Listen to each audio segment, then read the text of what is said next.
श्री पंचाक्षर स्तोत्रम्। नागेन्द्रहाराय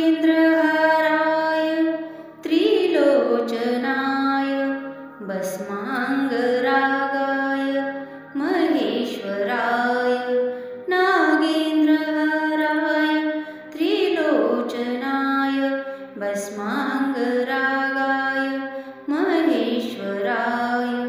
नित्याय शुद्धाय दिगंबराय तस्मै नकाराय नमः शिवाय। नमः शिवाय नमः शिवाय नमः शिवाय नमः शिवाय। मंदाकिनी सलिल चंदन चर्चिताय नंदीश्वर प्रमथ नाथ महेश्वराय।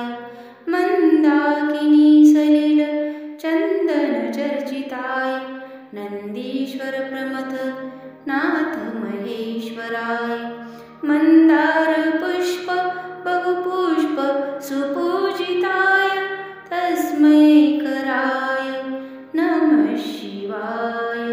नमः शिवाय नमः शिवाय नमः शिवाय नमः शिवाय। शिवाय गौरी वदनाब्जवृन्द सूर्याय दक्ष ध्वरनाशकाय। शिवाय गौरी वदनाब्जवृन्द सूर्याय दक्ष ध्वरनाशकाय। श्रीनीलकण्ठाय वृषध्वजाय तस्मै शिखराय नमः शिवाय। नमः शिवाय नमः शिवाय नमः शिवाय नमः शिवाय।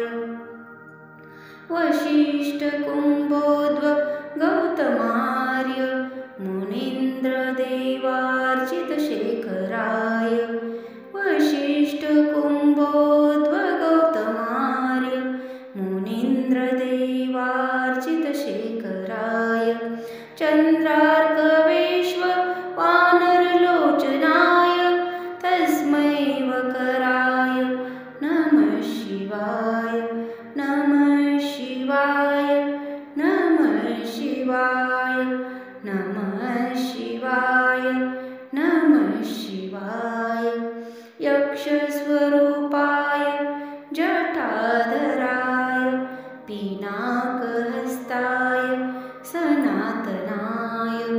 यक्षस्वरूपाय जटाधराय पिनाकहस्ताय सनातनाय।